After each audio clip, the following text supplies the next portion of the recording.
Thank you all for joining us today. We'll be starting shortly.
Hello, everyone, and welcome to the Ascend Together Global Forum.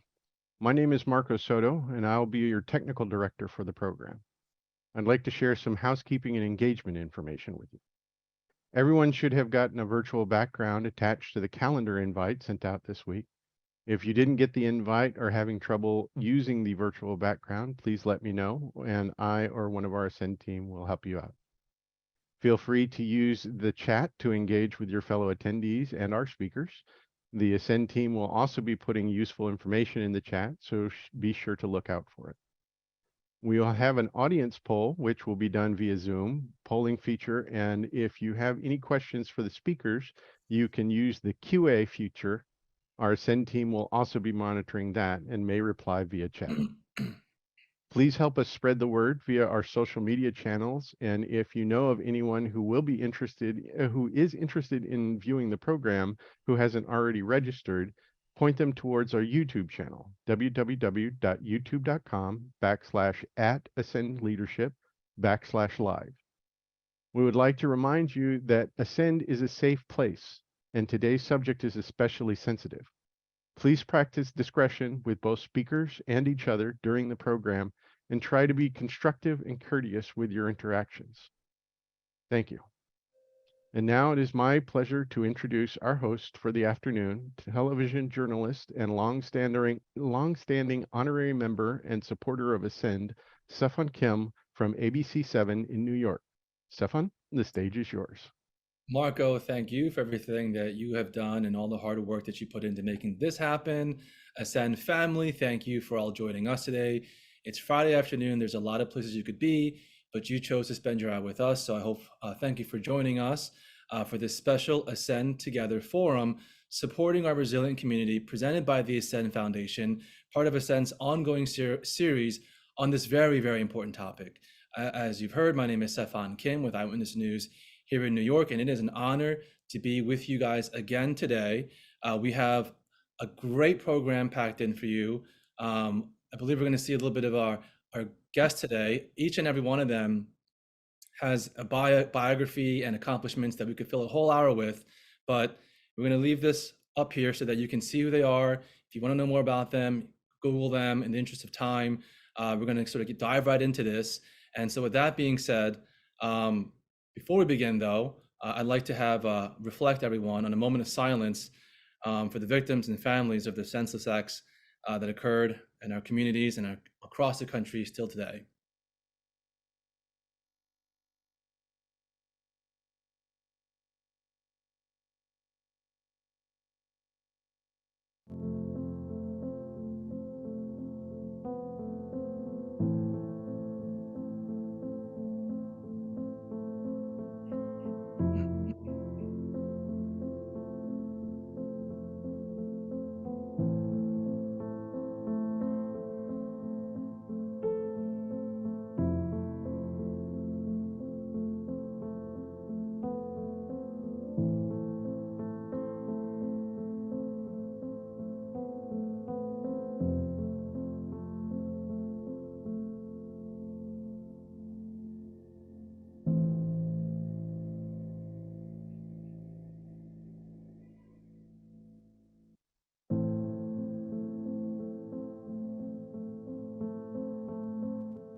Okay, as I mentioned, we have a powerful and diverse lineup of speakers. We're going to get their bios up here in a moment, but let me take a moment to introduce them now briefly. There you go. You see David Doan, the Board of Advisors of Ascend LA Metro Chapter, Anna Mock, the President, Fearless Leader of Ascend and the Ascend Foundation, as you know, Dr. Jenny Wang, psychologist, author, Permission to Come Home, Reclaiming Mental Health as Asian Americans, Dan Regalado, CIO of the Banfield Pet Hospital, Rodell Allen Enderas, I know his name is misspelled there, we'll get that right at some point. Product engineer, the Dow Chemical Company, Dr. Clayton Hoy Ewan McClintock, I hope I got that right. He's a neuroscience researcher and clinical psychologist, AKA much, much smarter than the rest of us in this room. And then we have Ranjana with us, excuse me here, to get this out of the way. She's the president of Ascend Southeast, of course. So with that being said, our first guest, David, he's with us here. David, we have, so you're the part of the Ascend LA Metro Board Chapter Advisors, and you're going to share with us this community's reflections on this fateful day. David, this has been, it's hard to put into words what this has been like for the community. Every time we sort of feel like we have gotten our footing and find a way to move forward and heal, you know, life and tragedy strikes again. The floor is yours. What has it been like to process this once again for you? Great. Thank you, everyone. Thanks for the privilege of your time and for me to share my story, which is only one voice of many, many voices out there, as you know. So recently, thanks so much for the Ascend leadership team. I had a privilege of moderating the ACT chapter check-in for the West Coast this past Wednesday. And from that discussion, I want to make sure I share the feelings and thoughts of those participants. And you're going to hear a theme. So some of these words within that mentee results were angry, sad, frustrated, scared, heartbroken, confused, cynical, disappointed, upset, senseless, violence, anxious, worried, and overwhelmed. So I just need to take a deep breath, just reading through those words. Yeah, so I wanted to share with you that, you know, my day job, I'm a senior manager at Accenture within our North America Health. So health is important to me. I also wanted to share that I'm a nurse by training with a psychology degree, and I work directly and have worked directly with various patients, both on the medical and also on the mental health, behavioral health side too. So I do understand the importance of the second stage of Maslow's hierarchy of needs, which is the needs for security and safety. People want to experience order, predictability, and control in their lives. Certainly, the recent shootings disrupted and severed the fragility of our security and safety and interrupted our growth needs. I share one more thought, which is quite personal. I had dinner with my mom on Lunar New Year Day on that Sunday, the 22nd of January. after the Monterey Park shooting. I asked her if she heard about the incident.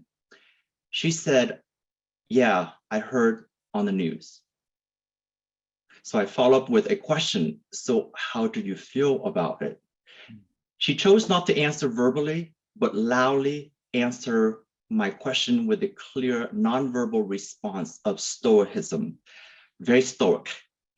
I know this response well, all too well. Let me explain. My mom, younger, and brother and I were left behind after the fall of Saigon. So we came here by boat and fled Vietnam in 1979. On our journey here was nothing but horrific, but also a miracle. Briefly, 3 Thai boats of pirates sank our small boat.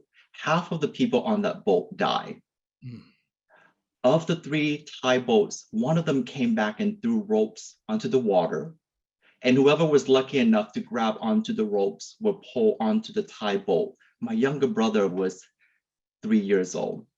The pirates then separated the men, the women, and children, those who were lucky enough to get on the boat, and the terror continued.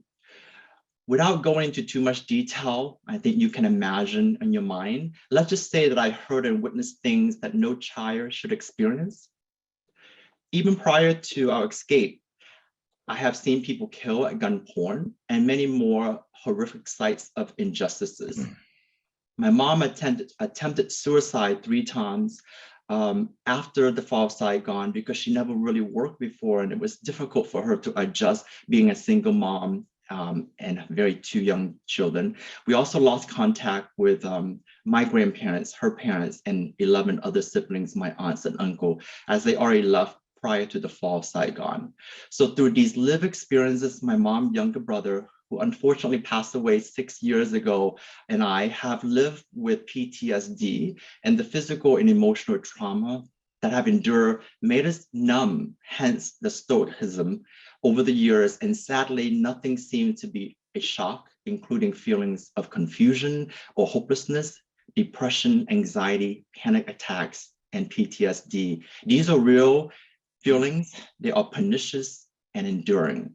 So now let's continue the conversation with all of our expert speakers here, because we wanted to explore the far-reaching mental health impact of violence and other injustices, and more importantly, the solution for navigating these violence, pandemic, and strategy for embracing our resilience in the face of adversity. I would like to introduce Anna Mock, our Ascend president. Thank you, David, for sharing your very personal story with us. And welcome everyone to this forum and to spend Friday with us. My heart is so heavy every time we do one of these forums, and it's heavy for so many reasons. As if you came onto the call early, you see we've been hosting these forums since 2020. When I took over as president, I realized that while our mandate is really to help each of you starting to reach your full potential at work, we could not decouple what is going on with us in the workplace with what's going on with us outside of the workplace. And that actually led to the founding of these forums that we've been hosting consistently at a national level, at a local level. You only saw a peak of that.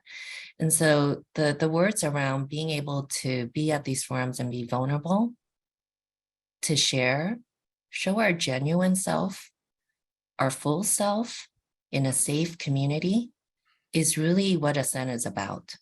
We want to create that community for each of you that have chosen to join us today, both in and outside of these calls. And David, you just modeled that for us. So thank you for doing that. This week has been particularly intense for me, and I'll just share that story. I think some of you who've been a Ascend member know I have a 90-year-old father. And so back in 2020, when our anti-Asian hate was reaching really endemic levels, especially with COVID, he was very vulnerable, and he's still very vulnerable. Unfortunately, my father on Friday ended up in the emergency room. Luckily, not because of an act of hate, but because he fell and of age.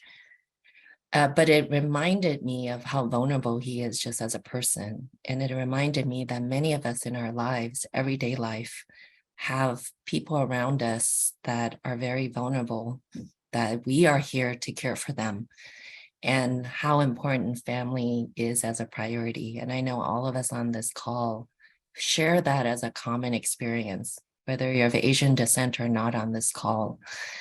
And so I've spent the last few days being on the road in Atlanta, Boston, worried about him recovering and dealing with all of that. So that's been intense. And again, that reminds me of all that's special to me. But also last night, I was in Atlanta. I'm in Boston right now. I was in Atlanta and I had a chance to do two things that meant a lot to me. And I wanted to share that with this group. First was, it was my first chance since the spa shootings to go visit the site of the 3 spas where our community was so impacted. And clearly they're boarded up. They're not operating businesses now.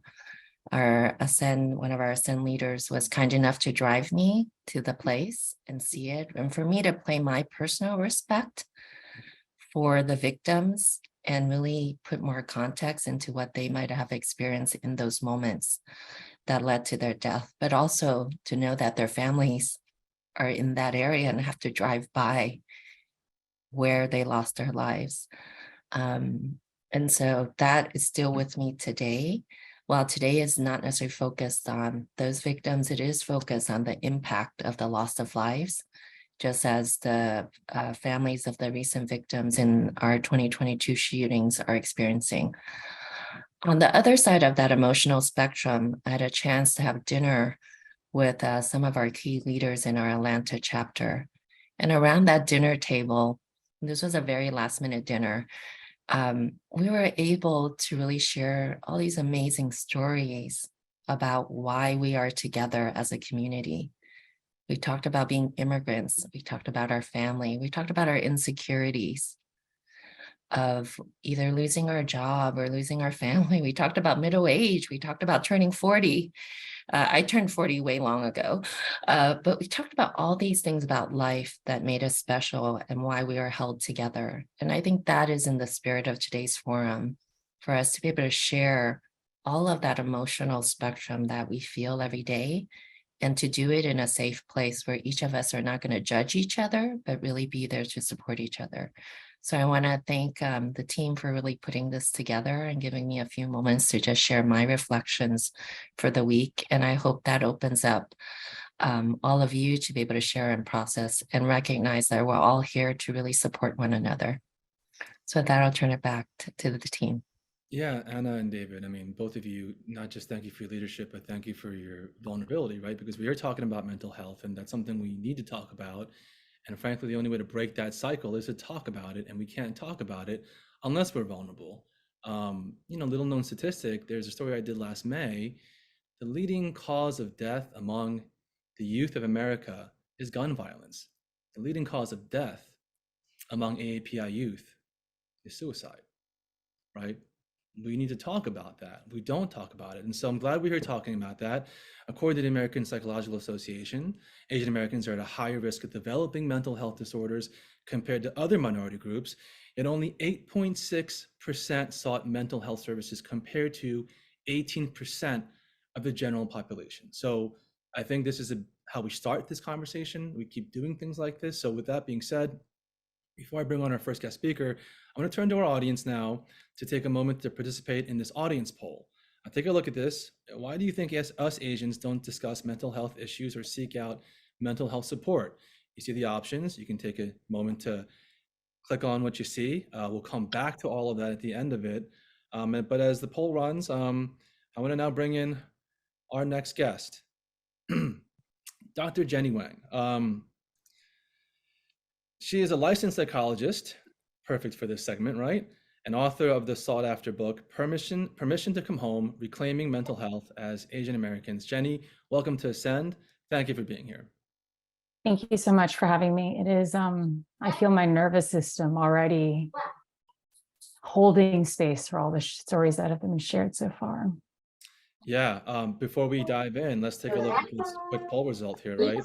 We got, looks like a sign of weakness is pretty high up there. We don't know how to talk about mental health, a burden. I mean, all of these, there's no real wrong answer here, right? I think that's kind of how we put in, the all of the above, none of the above, because it's not that simple. It's never that black and white. When you look at this poll result, what do you take away from this? I think these are all kind of the barriers that Asian Americans and Asian communities are constantly battling, right? I think when David shared the story about how stoicism, when you are under constant trauma, that stoicism is how you cope in the short term. But over the long term, when that avoidance sets in, it becomes an intergenerational effect as well. When our parents can't speak their pain, their stories, when the next generation doesn't feel connected, unable to reach emotionally across those lines. And I think this idea of a burden, as Asian communities are so communally focused, we worry that if I share my burdens, that will actually burden the people around us. And so we hold and protect ourselves. So you entered a space that, frankly, as we just discussed as API, it's not a comfortable space to be in. How'd you get there? I was supposed to become an accountant, and I'm sure there are many of y'all here. So that makes sense. But, I think a lot of it came from observations of a lot of the pain that my parents carried as immigrants here, the stories they could not tell of mental health in their own families in Taiwan, watching dysfunctional interactions within communities where they struggled to handle conflict, struggled to communicate. And in my mind, there was this question of, but what about all the pain that we are all carrying? Right. And so I think that really prompted me to explore mental health and then begin taking psychology courses that then led me down this path. So speaking of all that pain we're carrying, how do you cope? I'm a big believer that the body doesn't lie. And we are internalizing that stress constantly. So I'm a big runner. I like to move my body. That is at its most basic level, sleeping, eating, connecting, affection. Those things tell the body I am safe. Mm-hmm. And when we are under trauma, it is a sense that I don't have safety in this world. Mm-hmm. And so first I try to calm my nervous system, and then I connect with community, with my own therapist, with my loved ones, because again, that now tells the mind and the soul that I'm safe. And so I'm constantly in a state of building safety. So is that the inspiration for your title, Permission to Come Home? So Permission to Come Home came from this idea that as an immigrant, I don't always feel at home here in America. And I feel foreign in Taiwan. I'm always being called out for not having good enough Chinese or being too tall or being unusual. And You're so too tall. That's a thing. That's a thing. That is a thing. So, I think this idea of living in that marginal space my whole life and seeking belonging from spaces that didn't quite fit. And so Permission to Come Home is an invitation for us to say that home is created by us and the people around us. Okay, that makes sense. And that, yeah. Mm-hmm. That makes total sense. I get it, especially after you kind of, lay down your journey. You also talk about a racial reckoning for Asians. Can you sort of expand on that? Yeah, I think, when I think about the United States, there are individuals who have shared, I grew up in a predominantly white community, being kind of the one of only Asian Americans. And then you have a lot of Asians who also say, I grew up in an ethno-burb, right? A community where it was an enclave of Asian Americans. And those experiences are quite far-reaching. But at the same time, the intentional conversations around race, discrimination, right? That sense of othering may not ever really have been part of our language. My parents never talked to me about that. And so the racial reckoning is a recognition that what is happening today is pulling on the heartstrings of a lot of our experiences that we had as children, watching our parents navigate this world with limited English, and that vicarious trauma is present and real. And vicarious meaning watching somebody on TV that looks like you go through something horrific. Yeah. And that terrifies us as well. And you talk so much already about just living in these margins, right? And I think we all know what you mean by that, this living as like the other. That being said, I mean, how does that impact us? How does it impact the way we show up, process hate, violence, all of this? How do you think that shapes us? I think marginality for a long time in my mind felt like such a pain point and a point of darkness. And it stayed that way until I was willing to face that, Mm, the othering, the discrimination, to name the pain and realize that it was due to systems beyond me. mm, So I no longer needed to internalize that racism or othering, but realize it was part of a greater system, right? And so when we can externalize that racism, externalize the othering, we realize that it's not us to blame and that we actually have control and agency in the midst of those systems. Okay, I'm gonna wrap this full circle in a bit, but we are gonna turn to some audience questions for you. So before I get to this next question, if anyone in the audience has some questions for the doctor here while she's here, punch them in. We'll bring those up. But before we get to that, let's sort of put a bow on this. And I think you may have touched on it, but all of that being said, how do we then embrace our resilience in the face of adversity? So unfortunately, resilience is born out of adversity. Without it, resilience is not something that we can internalize, build skills around, and develop community around. Mhm. So while I hate that our community is going through this seemingly again and again and again, my hope is that it prompts us to, one, realize that we have a sense of choice and control around these situations. And to realize that that might just extend within my family, where I can talk about these issues with my elders and my young children, or that I have an impact within community. And also to realize that there's a sense of responsibility that each of us can hold, right? Be it through the work that we do, be it through our advocacy and activism, and also that there is deep, deep community. That's one of the most beautiful parts of being Asian, is how we turn towards each other in a sense of warm and honorific regard. And I think that's how people through adversity gain strength, is through a sense of I can do something about this and there are people around me. And here we are coming together as a community, right? So, I mean, it's actions through words. Because this is so engaging, riveting, we are running overtime, but let me just throw one question at you before we move on, because we want to get as much of your knowledge as possible. Let's end on sort of looking forward. Here's a question. What's your call to action to the community then? One is, can you allow yourself to realize what you are feeling internally right now? Because then that guides you towards possible action, right? If you feel scared, then maybe right now building safety for you is crucial.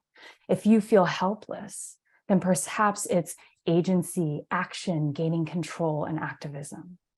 But at some point, that inner knowledge will give you a sense of what to do next. And all we're asking is you take the one next step, finding community, caring for your mental health, caring for the ones you loved.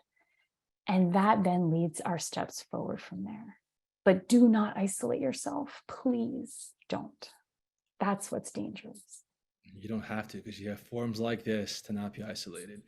Well, Jenny, thank you so much for joining us and taking time out of your day. We really appreciate it. I think so much of what you said, we can all take something and walk away with this with something else to add to our arsenal to really, as you said, face this adversity and embrace it. Thank you again. Thank you. Okay, so for our next segment, we're going to hear from Dan Regalado. He's the CIO of Banfield Pet Hospital, a subsidiary, by the way, of Mars Incorporated, makers of M&M's, the reason why I can't stay thin, and other sweets that we all love. He hosted the Belonging Forum at the Ascend convention last August and deeply admires Ascend's mission and work. He's currently returning from a campus tour for his college-bound daughter, very sweet, Elise, and he regrets not being here, but hey, some things are more important, right? So I hope you had a great visit. In fact, they're at the state of Michigan right now, in the state of Michigan, have been on edge, understandably, due to what's been happening there at the state university. But there's a message you're about to hear from him, a conversation that Dan facilitated by his daughter, Elise, by the way, which I think is an important perspective in this, right? Our AAPI youth on mental health implications of ongoing violence, their own experience with hate and racism, and how companies and leaders can support the mental health of their employees. Elise will also recite her essay, Burn Bright, which was her way of coping with the incident they experienced as a family not too long ago. So Marco, let's roll that video.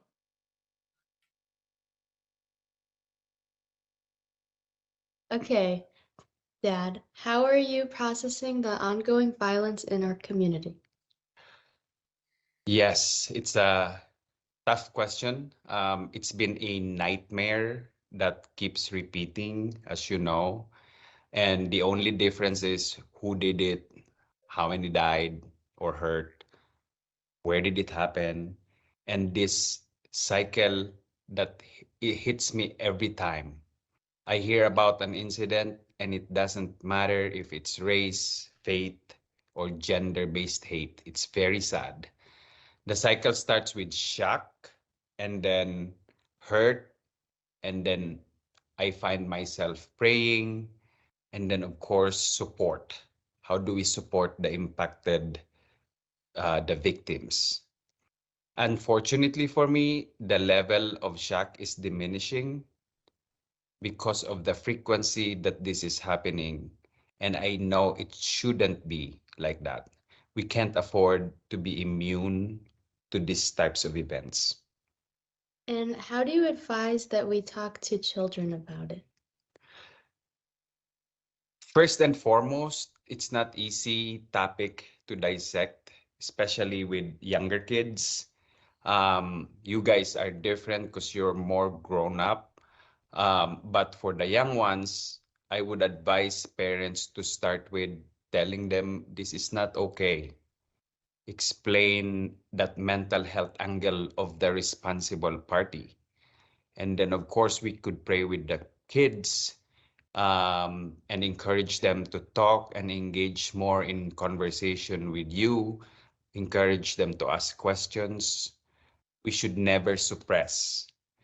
And for you girls, since you're more grown up, as you know, the first thing I do is to remind you to be aware of your surroundings and always be ready for anything. Never place yourself in a situation of danger if you can help it. And every time I explain to you about the first thing I look for when we're at church or movie theaters is to look for the exit and formulate an exit plan or escape plan should something happen. And that is very sad. Unfortunately, the events are leading me to do that. And finally, spread the love whenever possible. This one is something we can do in a world where hate seems to be ever increasing. As a leader, how are you navigating these difficult realities with your teams? Are there any workplace best practices that you can share with us? Yeah, we're doing a lot at Banfield, we're doing a lot at Mars, but honestly, I don't think we can ever do enough. And in our company, we of course condemn any act of violence. We make resources available like counseling, and we provide avenues for the employees to help donate stuff. And finally, we are continuing our strong support of our DRG communities, AAPI being one of them. Today, we are discussing the far-reaching mental health implications of these senseless acts of violence. When you spoke at the Ascend convention in August, you shared your own experience with hate and racism. Can you talk about that and how it has impacted you and our family's mental health, and how did you overcome it? Oh yeah, that one dreaded night at Key West. Um, when we were all vacationing, the initial impact to me at that time was anger and frustration. I wanted to chase that car who yelled those hateful words to us and threw the rock at us. Out and giving her and her friends the peace of my mind. But fortunately, I got my sense back quickly and pivoted my focus to you and your sister and you were visibly shaken. And I really saw the confusion in your faces hearing the words go back to your country because the only country you know as your home is America. And to hear that is confusing and demoralizing. As you know, we went to social media and amplified that experience, which is, I think, something we did correctly. We could have easily kept quiet, but we wanted to raise awareness, and that was the best we could do. And thousands of people engaged, mostly in condemnation of that senseless act. And that gave us a sense of relief and purpose. And as you know, you wrote a beautiful piece about that. Um, if you guys can believe it, there's a beautiful angle to this. And I actually want Elise to read that essay. Um, she has continued to leverage that platform to raise awareness of the beauty of diversity. And you have actually started incorporating it in your college app. So I'd love for you to read it and let the audience hear it. Okay. Upbeat music emanated from restaurants. A chorus of laughs melodically echoed through the humid night air as carefree tourists danced the night away. The streets were bouncing, and the city was alive. As I strolled alongside my family, just trying to digest the deliciously rich Cuban dinner we had on our last night of vacation, my mind raced, trying to absorb the exuberant scene of Key West, Florida at night. A high-pitched voice pierced the thick summer air, jostling my thoughts. "Go back to your country," a girl had shouted from the street, with her head out the window of a black car. A rock came flying in our direction from the car and clattered to the cement sidewalk, disappearing into the inky shadows of the buildings. Disoriented, all I was able to register was the girl's blonde hair that whipped in the wind as the car sped up down the street and vanished around the corner. My family's silence was deafening. Finally, my dad broke the long-standing silence. "Did she just say—" "Yes," my sister interjected. Unsure of what else to do, we continued on our walk, each of us silently pondering what had just happened while the joyous nighttime affairs of Key West unfolded around us, as if nothing had happened. It did not occur to us at the time to inform the local police, as it took time for the reality of the situation to sink in. No matter how minor the incident was, we had just been victims of an Asian hate crime. Ever since I was little, space has always fascinated me. I am just a tiny speck on a massive Earth which resides in our immense galaxy, which itself is just a minuscule dot in an infinite universe. When I was 8 years old and lived in Switzerland, I would spend countless nights lounging on our mesh patio chairs, just gazing at the stars. In a country that values its environmental efficiency and commitment to reduce pollution, the stars in Switzerland seem to shine brighter than any other place on Earth. As a young child, I did not know much about the distant sparkling dots that lit up the indigo sky, but just their presence and the way that they sometimes form constellations with each other provided me a sense of comfort whenever I felt lost. Years later, at age 17, I still find myself peering up at the night sky on rare intermissions from my hectic schedule, searching for the familiar constellations, Orion, the Big Dipper, and Hercules. The same stars that I gazed at with youthful innocence twinkle back at me, reminding me of childhood hopes and wonders. It still amazes me how, no matter how far away we are from others on the opposite side of the world, the fact is that we all see the same stars. In fact, we see some of the same stars that the first humans on Earth might have seen. To me, the stars all appear identical. Although some occasionally shine brighter than others, all of them appear as tiny dots of light resting in the night sky, just as all humans are virtually minuscule specks on the Earth. If we are all the same, almost negligible dots in this world, I find myself wondering at times why my uniqueness matters, if it only causes me to be singled out, the label of different accompanying me everywhere I go. Recently, I discovered the answer to my bewildering question lies in the same sparkling blanket of stars that inspired it. Although they may appear indistinguishable from each other, every star is unique in their luminosity, age, color, and size. Without these differences, the intricately balanced universe would not be possible, nor would the presence of our own planet Earth. And just as the sun is unlike any other star, I am different from every other person I have encountered in my life, and each of those people are different from each other. But one star shining on its own is not enough. It is the combination of an infinite number of stars collaborating to illuminate the night sky that makes each star's beauty stand out from the rest. Without a million other stars shining around it, the sky would just be a dark expanse of space, void of the lustrous hope that it provides to those who seek it. Accordingly, diversity cannot exist without individuals shining their own unique light on those around them. Therefore, in order for the beauty of diversity to light up our vast world, it is essential that every person displays their individuality fearlessly.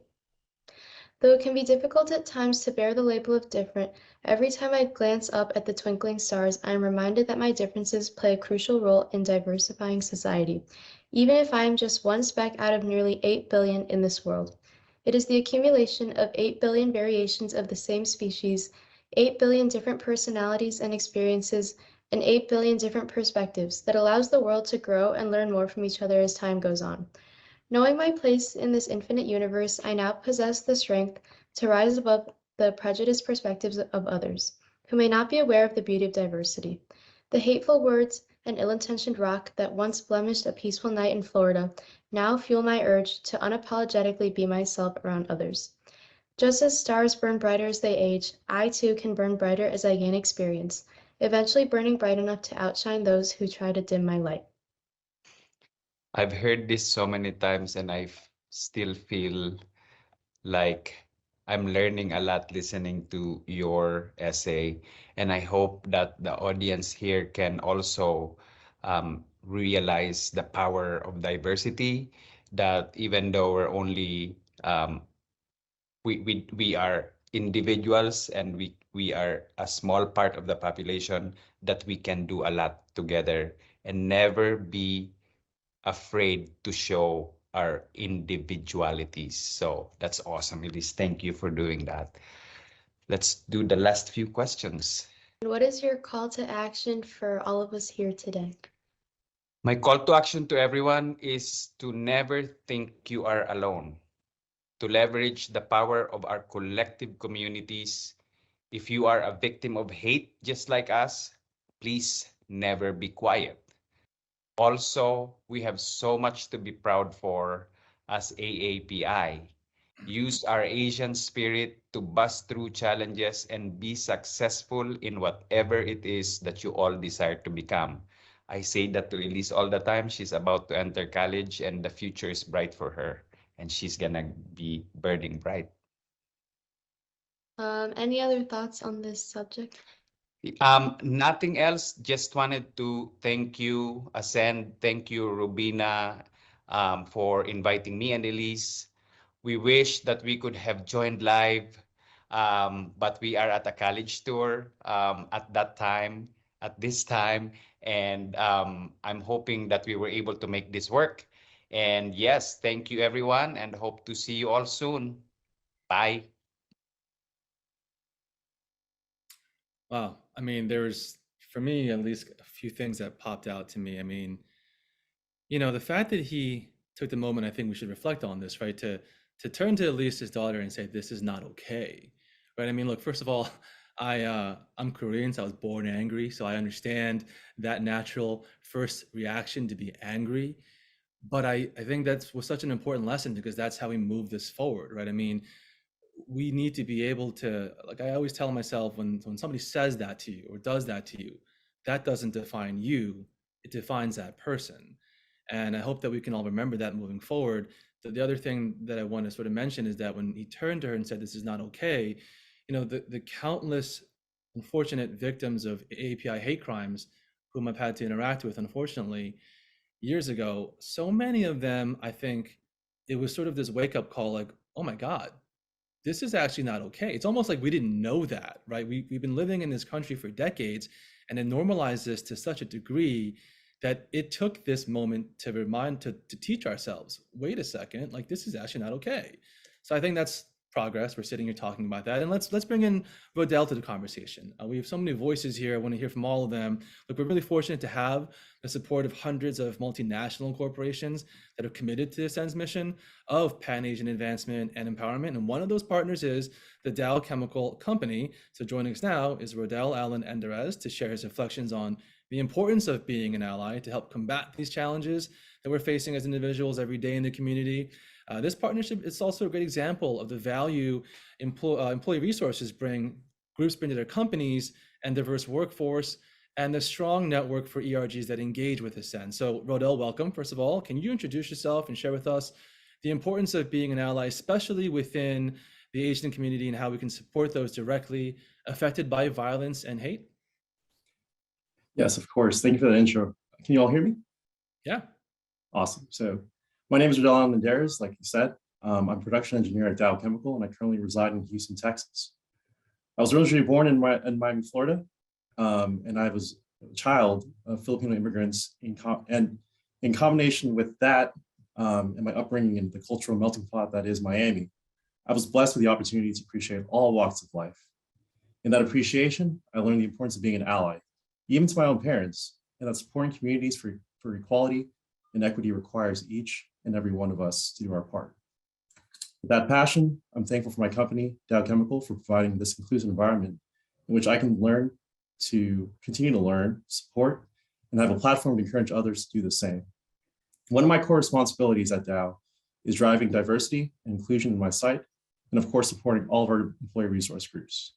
Our API ERG, the Asian Diversity Network, for example, supports programs such as Ascend, gathers support and volunteers for API initiatives in our community, and also puts on open forums such as this one that we're in right now, in which we discuss our community challenges. Here are 3 points on allyship that our local forum developed regarding being an ally in response to these Lunar New Year shootings. Number 1 is self-education. You need to understand that the importance of Lunar New Year and understand the background of these tragedies affecting our community. Listen, accommodate for those who are hurting, accelerate the healing process with support from mental health professionals. And number 3, reflect. Acknowledge that work needs to be done within and outside our community. It'll take time, but we must process these events and come together, like we are now, to grow from such adversity. Thank you. Rodel, thank you for joining us, man. You keep doing what you're doing. Thank you, brother. Thank you. All right, we got a lot packed in here. So our next speaker is Dr. Clayton McClintock, who's become a staple at Ascend's mental health forums, starting with the one at Ascend Convention last year. Welcome to the program, Clayton. Thank you. It's really great to be at this very important conversation that we're all having here. Yeah, can you briefly share with us your background as an Asian American with mixed race and cultural heritage and interest in mental health? Yes, I'd be happy to. And I think, first of all, I just want to say that I'm just very touched by what so many people have been sharing, some of the grief and heartache that we have had to witness and be a part of as a community, and how we, have this space to really kind of share and process that together, as well as Elisa's incredible writing that she presented. So I just want to say that at the out front, that's really moving in me, and it's great to share that with, together with you all. And in fact, with respect to my background, I come from kind of mixed race cultural background. My mother is from Hong Kong. My father's Anglo-Texan. I grew up in this space, but even given this kind of mixed heritage, there was really there was basically no space for the kind of conversations we're having today around resilience, or around sharing experiences together, regulating emotion, mental health. There was none of that. So it kind of, I think it's kind of comes in lots of different directions. And it wasn't for me until later in college that I kind of incidentally ran into some extracurricular workshops that was eventually named, and I became much, very involved with it. The more I went, they were actually named Deep Community. So it actually is kind of really resonant with kind of what we're doing here, and what Ascend stands for. And it was there where kind of diversity and different kinds of experiences were explored in a way that was really safe and really connecting and really interesting, and kind of listening and sharing with our whole heart and whole being. that was way different than what I was learning in my curricular activities in college. And so that's kind of how I came to this point. Well, I mean, we talked about like living in the margins, and it's hard to ignore the fact that being mixed race, you must have been like living within the margins of the margins, right? I mean, that's like a unique Absolutely. experience that often you don't have the space to really connect, right? I mean, what is that like living within the margins of the margins? Yeah, I mean, that is definitely true. And it's been a journey, definitely. And one thing that Jenny said around, when she was saying, I lived in China for a while after college, Yeah. and kind of this kind of not kind of being this in between space and not totally belonging kind of anywhere, but then working my way through and trying to find a place where, yes, I have belonging in mutual different kind of spaces, even if other people don't necessarily see or feel me in that kind of way, to kind of claim it as my own. But yes, it has been a journey. Well, that's an important, I think, topic, right? The journey must have been difficult. How did you get there? Like, what's the advice you have for bridging that gap, getting from point A to point B? Yeah. I think that there have been many ways, but one thing I think is kind of going back to my college experience about being in kind of different communities where, as Dan and Elise were saying, diversity is very much seeing it as such a strength, not just for one or another person, but for all of us. So that's one thing, and the kind of things that we're doing here is sharing of our own experiences and being able to listen. I would say that as well. So yeah, it's kind of a big question, but that's been a big part of my journey. Let's talk about this normalizing stress and trauma in our lives. How do we do that? Do we want to do that? Yes. Yeah, first I would say around it's moving from what has been said before around the kind of stoicism that certainly is part of our Asian heritage and cultures, and even maybe to a different extent also to our there's a male kind of part of stoicism that is kind of not addressing the things that are more and more in the room. It doesn't take basically every time we look at the news, we can see stress and trauma as part of the society in which we live. And so I think that's the first part of it, is saying, yes, addressing that this is how we live, and seeing trauma as, again, not just an individual kind of thing. There can be individual components, but it's also simultaneously a collective kind of experience that we all feel in lots of different ways, including the things that have been shared today.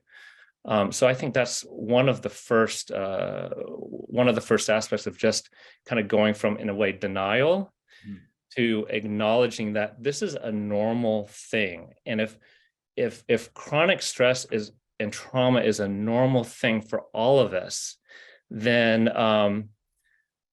finding ways of being resilient, cultivating resilience in mental health is also, or at least should be, starting to be seen also as normal as our physical health, as normal as taking care of our teeth and our dentistry.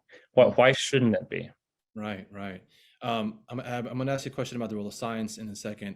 I'm going to ask the audience though, if you have any questions. I apologize, I don't have the Q&A section, so if you can punch it into the chat, I can see it there and give it to our speakers. As you do that, I did want to ask you this before you got out of here. Share with us the role of science and spirituality as part of resilience and mental health. Sure, I'd be happy to. And in fact, it was lovely to hear how Dan actually brought spirituality, religion into his conversation. And this has been a part of my own research, together with Lisa Miller, who is my mentor. And And maybe I can do so, first of all, by saying that often spirituality, religion is somehow disconnected with science. And I'm here to say that no, it's not. I mean, this is maybe cutting edge, but there are scientific studies that show that the connection between, in particular, spirituality, religion, and things like that we're talking about, resilience and mental health. And there are, scientific studies, including some of the studies that I've done as well. And so, having said that, maybe I'll just briefly bring in a couple studies that I've worked with some others as well. One is looking at spirituality, again, as a protective factor. And one, we looked at spiritual experience in brain circuitry. And essentially, we looked at spiritual experiences. And by spiritual experiences, I mean a whole host. It's not, both people who are in different religious traditions and even experiences that people associate with just being spiritual, but not necessarily religious. So it's a whole gamut. And we took them into a brain scanner. And what we found was that certain circuitry in the brain, the posterior cingulate, default mode network that basically goes up and back on the top of the brain, kind of in the middle, is associated with this kind of self-other sense of more separation. That was actually decreased when people experienced these more spiritual experiences as compared to kind of more relaxed or even stressful experiences. So that was one aspect. Interesting. Of what we found. There's this sort of natural inquisitive nature as a journalist. We talk about spiritual. Can I sort of drill in on that before I let you go? That's not the same thing as religious, even though there's overlap, right? Can you sort of help define what that means to our audience, spirituality? Yes, that's right. Yeah, and this is obviously a huge topic, and it's, these traditions have been around for centuries. But when, we were doing this study, we were looking at a connection to a higher power, however you name that, whatever words you put on that, or in other words, a sense of something greater than oneself. And it was those kinds of experiences. Sometimes they happened, in a church or synagogue while people were singing or in a prayerful way, having that experience. Or sometimes they were on a mountaintop or in the forest where they were also having these really kind of very kind of sensations and of a greater sense of oneness within them. And that's what we were looking at. Interesting. Well, I could go on like an hour more with each and every one of you, but part of my job is to keep us on time. And so far, I'm succeeding at that. So thank you, Clayton, for joining us. It's been such an enlightening experience and conversation with all of you, for that matter. I want to thank Ascend for providing, all of these experts in these fields an opportunity to hear from them and share with us, and being so vulnerable. Before I say goodbye and hand it over to Ranjana, not only just thank you for hosting this, but I've often felt that after, the awful year that was 2021, the goal has always been to keep this conversation going. Oftentimes, our attention spans are short and we sort of move on to the next thing. And I had this fear that we would sort of let this go and let this sort of, wilt away. And so the fact that we're here 2 years after the fact, still having this conversation, still trying to push this needle forward, I think, for me at least, that has been one of the most important things to come out of this. So thank you to Ascend for allowing us this space to do that. And with that being said, it's my pleasure to introduce, to close this out, Chapter President Ranjana Ramachandran. Ranjana, take it away. Thanks, CeFaan. I'm Ranjana. I'm in Atlanta, as Anna mentioned. I had the pleasure of having dinner with her last night. And I am also a managing director at EY. Now, I want to say that I was 2 miles away when the shootings happened in the spas 2 years ago. And frankly, at the time, I lived close by, I lived alone, and I was scared. And I remember the paralyzing fear of what would happen next. But I'm here to tell you what happens next. As many of the speakers have said today, we come out of hiding, we shed our fear and say, we're still here to support each other, to grieve, here to laud our accomplishments, and to champion and celebrate. Now, I want you to grab your dancing shoes. I'm going to tell you, I got mine right here. Because dancing and socializing in community is important to all of us. Because we are strong and a resilient community. And we are never going to not dance again. Come on now. Everybody. I want you to...